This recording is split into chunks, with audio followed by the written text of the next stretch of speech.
ಜನಶ್ರೀ ನ್ಯೂಸ್ಗೆ ಸ್ವಾಗತ. ನಾನು ನಿತಿನ್ ಮಂಜುನಾಥ್. ಹರೀಶ್ ಹುಟ್ಟುಹಬ್ಬ ಪಾರ್ಟಿಯ ನಂತರ ಯುವಕ ಸಚಿನ್ನ ಸಾವು. ಶಿವಮೊಗ್ಗದಲ್ಲಿ ಅನುಮಾನಗಳ ಸರಮಾಲೆ. ಶಿವಮೊಗ್ಗ ಜಿಲ್ಲೆಯ ಆಯನೂರು ಸಮೀಪದ ಚನ್ನಹಳ್ಳಿ ಗ್ರಾಮದಲ್ಲಿ ಹರೀಶ್ ಹುಟ್ಟುಹಬ್ಬದ ಅಂಗವಾಗಿ ನಡೆದ ಪಾರ್ಟಿಯ ನಂತರ ಯುವಕ ಸಚಿನ್ನ ಸಾವನ್ನಪ್ಪಿರುವಂತಹ ಘಟನೆ ಬೆಳಕಿಗೆ ಬಂದಿದೆ. ಈ ಸಾವಿನ ಕುರಿತು ಸಾರ್ವಜನಿಕರಿಗೆ ಬೆಳಿಗ್ಗೆ ಸುಮಾರು 7:30 ವೇಳೆಗೆ ತಿಳಿದು ಬಂದಿದೆ.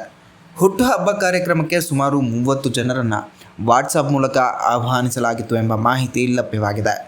ಪಾರ್ಟಿ ನಡೆದ ನಂತರ ಕೆಲವೇ ಗಂಟೆಗಳಲ್ಲಿ ಸಾವಿನ ಘಟನೆ ಸಂಭವಿಸಿರುವುದು ಪ್ರಕರಣಕ್ಕೆ ಗಂಭೀರ ತಿರುವನ್ನು ನೀಡಿದೆ.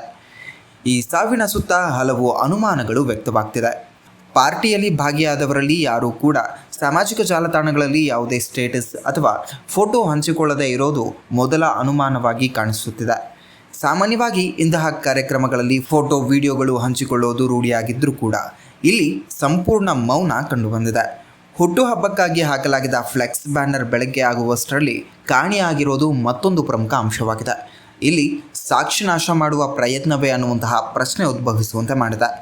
ಘಟನೆ ನಡೆದ ನಂತರ ಪೊಲೀಸರು ಸ್ಥಳಕ್ಕೆ ಬರುವ ಮುಂಚೆಯೇ ಮೃತದೇಹವನ್ನು ಮನೆಗೆ ಸಾಗಿಸಲಾಗಿದೆ. ಅದು ಕೂಡ ಆಂಬ್ಯುಲೆನ್ಸ್ ಬಳಸದೆ ಬೈಕ್ನಲ್ಲಿ ಸಾಗಿಸಿರೋದು ಪ್ರಕರಣದ ಗಂಭೀರತೆಯನ್ನು ಮತ್ತಷ್ಟು ಹೆಚ್ಚಿಸಿದೆ. ಇದರ ಜೊತೆಗೆ ಪೊಲೀಸರು ಪ್ರಾಥಮಿಕ ತನಿಖೆ ನಡೆಸಿಲ್ಲ ಎಂಬ ಆರೋಪವೂ ಕೇಳಿಬರ್ತಿದೆ. ಮೃತ ಸಚಿನ್ ಅವರ ತಮ್ಮ ಸಂಜಯ್ ನೀಡಿದ ದೂರಿನಲ್ಲಿ ಪೊಲೀಸರ ಶೈಲಿಯ ಭಾಷೆ ಕಂಡುಬರುತ್ತಿರೋದು ಈ ದೂರಿನ ಹಿಂದೆ ಸತ್ಯ ಮರೆಮಾಚುವ ಯತ್ನ ನಡೆಯುತ್ತಿದೆ ಎಂಬ ಅನುಮಾನ ವ್ಯಕ್ತವಾಗ್ತಿದೆ. ಮತ್ತೊಂದು ಮಹತ್ವದ ಅಂಶವೆಂದರೆ ಸಚಿನ್ ಮೃತಪಟ್ಟ ಸ್ಥಳದಲ್ಲಿ ಆತನ ಜೊತೆ 4ರಿಂದ 5 ಜನ ಇದ್ದರು ಎಂಬುದು ತಿಳಿದು ಬರ್ತಿದೆ. ಆದರೆ ಅವರು ಯಾರು ಎಂಬುದು ಇನ್ನೂ ಬಹಿರಂಗವಾಗಿಲ್ಲ. ಈ ಎಲ್ಲ ಬೆಳವಣಿಗೆಗಳು ಪ್ರಕರಣದ ಮೇಲೆ ಗಂಭೀರ ಅನುಮಾನಗಳನ್ನು ಮೂಡಿಸುತ್ತಿದ್ದು, ಇದರ ಹಿಂದೆ ಯಾವುದಾದರೂ ಪ್ರಭಾವಿ ವ್ಯಕ್ತಿಯ ಕೈ ಇದೆಯೇ ಎಂಬ ಪ್ರಶ್ನೆಗಳನ್ನು ಸಾರ್ವಜನಿಕರಲ್ಲಿ ಹುಟ್ಟುಹಾಕಿದೆ.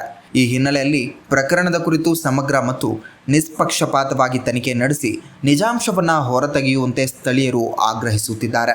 ಈ ಕುರಿತು ಕುಂಸಿ ಪೊಲೀಸ್ ಠಾಣೆಯಲ್ಲಿ ಪ್ರಕರಣ ದಾಖಲಾಗಿದ್ದು, ಪೊಲೀಸರು ಯಾವುದೇ ಆಮಿಷಕ್ಕೆ ಒಳಗಾಗಬಾರದು ಎಂದು ಸಾರ್ವಜನಿಕರು ಆಗ್ರಹಿಸುತ್ತಿದ್ದಾರೆ. ಇದೇ ರೀತಿಯ ನಿರಂತರ ಅಪ್ಡೇಟ್ಗಳಿಗಾಗಿ ನೋಡ್ತಾ ಇರಿ ಜನಶ್ರೀ ನ್ಯೂಸ್.